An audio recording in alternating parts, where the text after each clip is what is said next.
Okay, cameras for our mission. You want something small because you're putting on it around. We don't want to be carting around weight. We've got just a couple of different cameras here. That's the camera.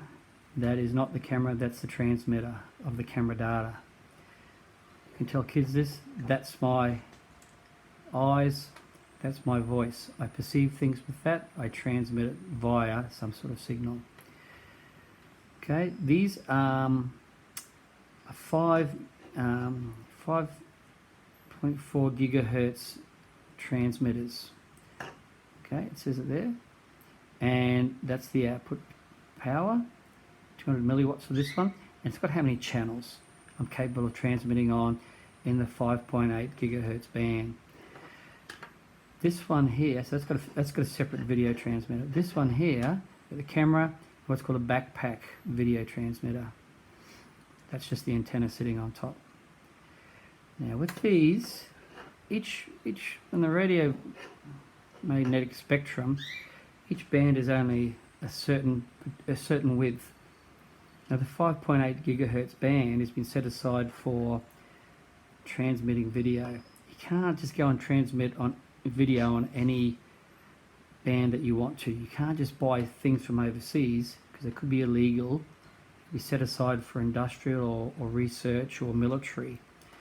So for us, 5.8 is where it's at. You can buy online 900 megahertz video transmitters, which will go further, but they're illegal in Australia. 900 megahertz video is illegal. If it's just straight telemetry data between your mission computer and your aircraft, 900 megahertz telemetry is legal, but not video. There's also lower frequency video transmitters, like 1 point something, I don't know, that go a long distance, but they're highly illegal. Likewise, high output power doesn't necessarily mean you'll go further. Yes, you'll go a little bit further, but just doubling the output power doesn't mean you'll go double the distance. You can look up the tables on gain, how that works. Legally, video transmission, so you don't have to apply for a special license. The legal output is 25 milliwatts. I call it 25 piddly-watts. You don't need a license. It's called the class license. It just means everyone transmitting at 25 milliwatts in the same park is not going to bother each other.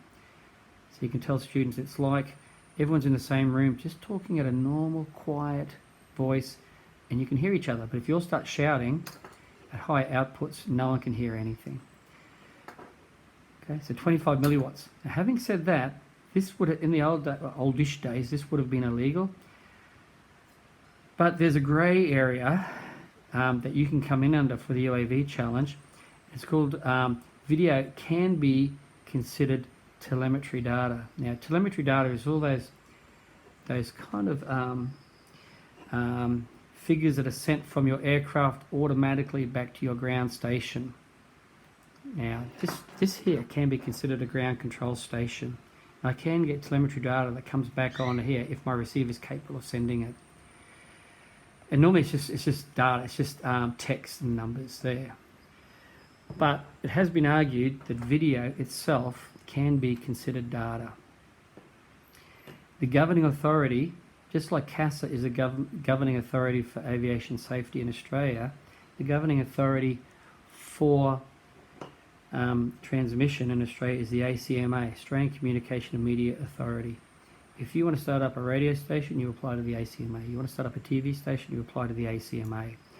You look up the, I think it's called, it used to be called RADCOM 2000. I think there's an updated document which tells you what you're allowed to broadcast on in these particular bands. And you can see 25 milliwatts is for 5.8 gigahertz. Did I say 5.4? It's 5.8. My correction, 5.8 gigahertz. I'm at 25 milliwatts, but for if I consider video as telemetry, then you can go up to 1 watt. Now 1 watt is not going to give you 5 times the distance of that. And for the UAV challenge, you only need to go like 30 meters tops. And remember, if you're broadcasting at high output power, and my radio receiver, my receiver that controls my flight controls is not too far away, this, even though they're on different frequencies, because your receiver's on 2.4 gigahertz. This is 2.4. This is 5.8. This is still going to blanket it. It's going to blast it out. It's like someone yelling out in a different language right beside you. You're trying to listen to English. Somebody's yelling out in French. You can't hear a thing. So, try to keep your low frequencies. And we can all get on. During the UAV challenge, you can't be powered up either with your video camera or your radio transmitter. At any time. You'll be given what's called tinker time to power up, just in case someone's flying their mission and you go and turn your video camera on, and the poor old mission controller trying to see the payload drop starts getting your video feed from the pits area. Not good form. Antennas. Okay, well that's cameras. These are different resolution, like 500 TVL, which is television lines, by how many pixels across. Like you can get 640 by 480, 640 pixels across by 480 lines down. I'm not sure what these are. They're better than 320. You've got dip switches on the back here. Remember I said that there's the 5.8 gigahertz band. You have frequencies within the band. So theoretically, you choose your own frequency. As long as somebody's not on your frequency within the 5.8 band, you won't pick up any interference from them. But in reality, you will.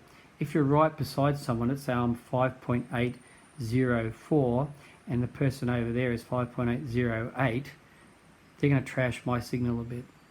So you want to have good separation between, if you're flying with other people, and have good separation on the flight, not sitting beside each other. Have a look at what your frequencies are and make sure you're spread out within the 5.8 band.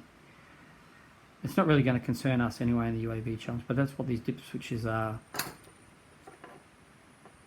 for setting the frequency within that band. But the radio magnetic spectrum, it's a limited resource. You can't just start broadcasting because you're going to interfere with somebody else on that band.